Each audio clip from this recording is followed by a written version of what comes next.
Yo, what's good, you guys? So today I'm gonna talk about why everybody, I literally mean it, everybody should watch sports anime.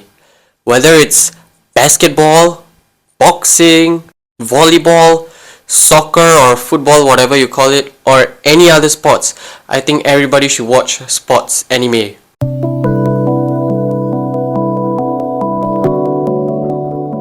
Sports anime is very popular and it has become more and more popular over the years, and that's all for good reason. And today I'm going to give you my top 5 reasons as to why you should watch them. And be warned, my first point has some spoilers. It talks about certain character developments from the show Slam Dunk as well as Haikyuu. So if you want to avoid those spoilers, I recommend you just, when I flash the screen for my first point, just read the point and then move on to my second point. From then onwards, there will be no spoilers, I can assure it. So for my first point, sports anime are filled with incredible, I really mean it, incredible character growth. Okay, so you may be asking me, so many stories, both movies, shows and anime have great character growth, great character development. So what makes that of sports anime different or more special or even more unique compared to these others? Well, the answer there is simple. The transition of character from point A to point B in sports anime is really fluid, like it's very smooth. Compared to movies like We Have a Ghost, I actually complained on that movie where there was this one specific character who had a character growth, but it was so forced that there was like, at point A she was this person and at point B she was a different person, but in between I don't know what the hell happened to make that person change. But when it comes to sports anime, it's literally about sports, how people change, so a lot of people, the change from point A to point B is very fluid and it's very smooth, and I really like that. Let's look at some examples. Okay, here's coming. The examples I'm going to speak of are spoilers. Look at Slam Dunk. It's a basketball anime. Hanamichi Sakuragi, our main protagonist, right? He goes from this person who joins the basketball team to impress this girl he loves, Haruko, and over time his development shows how much he's loving the game, and at the end, at point B, he actually plays the game for the love of it. He loves basketball now. That's such incredible character growth. Another character from Slam Dunk, Mid-chan. I think his full name is Mitsui, but people in the show call him Mid-chan, so that's what I'm going to call him right now. He went from this really star-studded player, like this MVP in a game of basketball, and then he comes to this high school and he's faced with a challenge, Akagi. Akagi is not really that good of a player compared to him, but Akagi has the size and he feels rather challenged by Akagi in a way. And because of that, he got himself an injury, a knee injury, and even though the doctor said you cannot play right now, he still goes on to play because he does not want Akagi to overtake him. He feels that kind of rivalry between them, and he forces it and he faces the consequences for it, right? And he gets this major pain, and then he's seeing this game where everybody is playing so well, even Akagi, and he just walks away. He gives up on basketball and he changed. He became a gangster that day. But inside, he really loved basketball. And when the call came, when he finally got the chance, he took the chance. He wants to play basketball again, and he teared up. And that was such a tearful moment.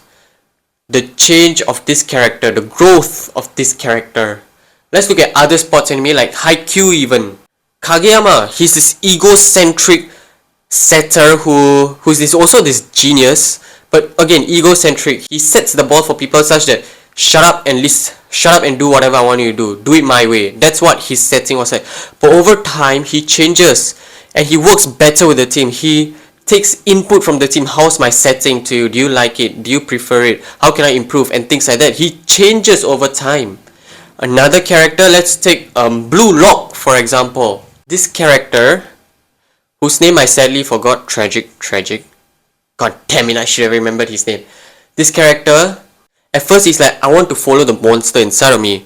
But over time he changes and says that I want to play soccer or football, whatever you call it, for myself. I don't want to play it for the monster inside of me. And that's such great character development. And it's developed very well because, again, sports is very grounded to reality compared to other shonen anime. So that's really a great thing. Now moving on to my second point, intense gameplay. I'm not gonna lie, some of these gameplays, no matter the sport, is actually more intense than so many action scenes that I've seen in my life. Oh my goodness, it's just so much hype and it's so well choreographed. Like there's a lot of fast shots and a lot of slow motion shots, and the anticipation that they keep you on is incredible. I love it. No words can fully describe how intense these sports scenes are, unless you go watch the animes. Number 3, believable characters. In anime, some of the most believable characters, no, I'm not talking about likable characters, I'm talking about believable characters first, are found in sports anime. That's mainly because in sports anime you have characters grounded in reality, right? Compared to other animes like Demon Slayer, which is about demons, and then you have shows like Hunter x Hunter, Naruto, they all have power system, right? But in sports anime, it's grounded to reality because there's no power system, there's no demons, there's no aliens, there's none of these things. That's what makes these characters so believable. And that's why, like, their struggles both internally and externally are very relatable personally for me, and I think it'll be very relatable for some of you out there as well. Some of the struggles they face, characters having injuries. If you have an injury, how are you going to continue playing? You cannot continue growing. What's going to happen to the career of your sport? Like, are you going to risk it or are you going to take it? Are you going to risk that injury by just taking that injury on and still playing? Are you going to go easy and maybe even give up on that game of yours? And other things like bullying, which is very common, and stuff like family troubles. Like, you're the sole breadwinner of your family and you have to work hard in this specific sport like boxing. There was this Russian boxer, I can remember it very well. There was this Russian boxer who has a mother who's ill, and then he has to buy her some medication, but then again, it's a very cold country, and he's not very well off, so he comes to Japan to become a boxer. So there's a lot of stakes riding on him. All these family struggles, or even being in a disadvantage in the sport that you want to play, like Haikyuu, our main protagonist Hinata is a very short player and is surrounded by all his opponents and his teammates who are very much taller than him. So that's another struggle. Number 4, I think this is a very important point, so I kept it as a point alone. Loss. In every sports anime that I've seen, there'll be at least once when our main team loses. And the growth from that, not just like any shonen anime where they just get stronger and stronger and stronger. No, not just that. They do get stronger, but they also mature. There's also a personal growth in them to that. And that's something I really enjoy watching. Personal growth with becoming better in their game skills as well.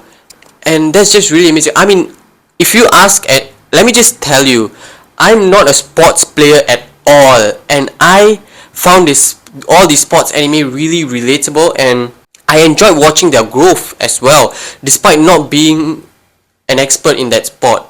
Actually, I don't even know much about certain sports like this. I didn't even know you could use your legs for volleyball until I watched Haikyuu. That's how of a newbie I am to sports. Yes, the pain they undergo, the growth that comes along it is amazing. And they also show us the human struggles, which comes to my next point, number 5. Human side. They show the human side to each of these characters. Not just them playing games, but outside of playing games, who are these characters? What's their life like? What have they been through? What's their backstory? Why do they want to play this game? Why do they have so much motivation to play this game? Why are they so intense? And all that question, like, it shows their backstory, their growth, where they came from, what their goals are, what their personal goals are, what they want. And it's not just in the game, but also like their families, showing their families, their friends, what they've been through in the past. Maybe they've been bullied in the past and they couldn't save people whom they love, and so many other great things. So it shows their lifestyle as well as their game life. And it balances both very, very well. And I really love seeing that. If you like this video, click the like button. If you see more, subscribe to my channel. And thanks for watching. You guys are always the best.